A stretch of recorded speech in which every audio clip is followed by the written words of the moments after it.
Hello everyone, and welcome back to our English Learning Podcast. I'm so glad you're here with me today. If you can follow along and understand most of what I'm saying, that means your English level is already quite good. And if it feels a little challenging, don't worry. This is the perfect opportunity to sharpen your listening skills and expand your vocabulary. Today, we are going to talk about a topic that is loved by millions around the world: coffee. It's more than just a drink. It's a part of our daily lives. So, let's explore the fascinating differences between Vietnamese and Western coffee culture. By the end of this episode, you'll have a new set of vocabulary and a deeper cultural understanding. Let's dive right in. First, let's begin with the very first step: how we make our coffee. In Vietnam, our coffee is famous for its unique brewing method using a Phin filter. It's a small metal filter that sits on top of the cup. You put ground coffee inside, pour hot water over it, and then you just wait. The coffee slowly drips, drop by drop, into the cup below. This slow process creates a very concentrated and strong brew. This is why it's often served with a lot of ice and sweet condensed milk, which helps to dilute it and balance the intense flavor. In the West, the brewing process is often much quicker. People use drip coffee makers at home or high-pressure espresso machines in coffee shops. The focus is on efficiency and speed. A typical cup from a drip coffee maker is much more diluted and ready to drink, while an espresso shot is highly concentrated. But it's a small base that is often mixed with milk or water to create a drink, like a latte or an Americano. The beans are also a major difference. Vietnamese coffee is typically made from Robusta beans.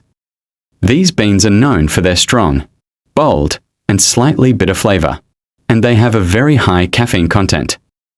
They give you a real kick. In contrast, most Western coffee is made from Arabica beans.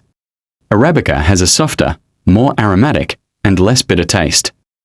It often has notes of fruit, chocolate, or flowers. So, with these different beans and brewing methods, what does the final drink actually look like? This is where the real cultural differences shine. In Vietnam, the most iconic drink is coffee soda. That's iced coffee with sweet condensed milk. The rich, strong coffee balances perfectly with the sweetness of the condensed milk. Another famous one is coffeetron, or egg coffee, which is a unique combination of rich coffee and a fluffy, creamy egg foam on top. It's almost like a dessert. In the West, you have a wider variety of drinks based on espresso. Think of a latte with a lot of milk and a bit of foam, a cappuccino with more foam, or just a simple Americano. The focus is on the many types of milk: whole, skim, soy, or oat milk, and sometimes a shot of syrup for flavor. But beyond the drink itself, the biggest difference might be how we drink it. For many people in Vietnam, drinking coffee is a slow, social activity. You sit on a low stool on the sidewalk, chat with friends, and watch the world go by while your Phin slowly drips. It's about taking a break and connecting with people. In the West, coffee is often seen as a functional drink. It's for a quick caffeine boost to start your day or to stay focused at work. The famous to-go cup is a perfect example of this fast-paced culture. People grab their coffee and are on their way. Speaking of those different styles, these differences in preparation and culture also have a big impact on our health. Vietnamese coffee, with its strong Robusta beans and Phin filter, gives you an incredibly powerful energy boost. That high caffeine content is great for intense focus, but it can also raise your blood pressure and make you feel jittery if you're sensitive.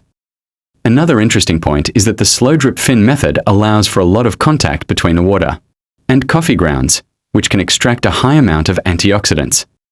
However, the traditional use of sweet condensed milk also means this drink is very high in sugar and calories, which might not be ideal if you drink it often. Western coffee, typically made with Arabica beans, has less caffeine. This means it gives you a smoother energy lift without the intense jitters. A key difference here is the use of paper filters in many brewing methods. Paper filters can trap certain oils in the coffee, which may be better for your cholesterol levels. Black coffee and Americanos are low in calories and rich in antioxidants. However, Arabica can be quite acidic, which may cause stomach issues for some people. And of course, adding a lot of flavored syrups and sugar to lattes and cappuccinos can cancel out all the health benefits. Okay, before we wrap up, let's quickly review some of the key vocabulary from today's episode. 1. Phin filter, the small metal tool used to make traditional Vietnamese coffee. 2. Robusta beans or Arabica beans, the two main types of coffee beans. Robusta is strong, Arabica is milder. 3. Condensed milk, a very sweet, thick milk used in Vietnamese coffee. 4. Espresso, a strong, concentrated shot of coffee, the base for many Western drinks. 5. Concentrated a diluted. Concentrated means a strong, undiluted brew. Diluted means it has been watered down. 6. To-go cup, a disposable cup for taking drinks with you. 7. Jittery, feeling nervous or shaky from too much caffeine. 8. Antioxidants, compounds that are good for your health and found in coffee. 9. Blood pressure, the pressure of blood circulating against the walls of blood vessels.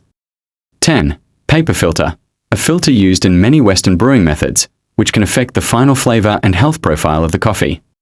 Final thoughts. I hope you enjoyed this quick journey into the world of coffee. I have a question for you. What's your favorite way to drink coffee, and why? Practice your English by thinking of an answer and saying it out loud. It's a great way to use the new vocabulary we've learned today. Thank you for listening. Bye for now, and I'll see you in the next episode.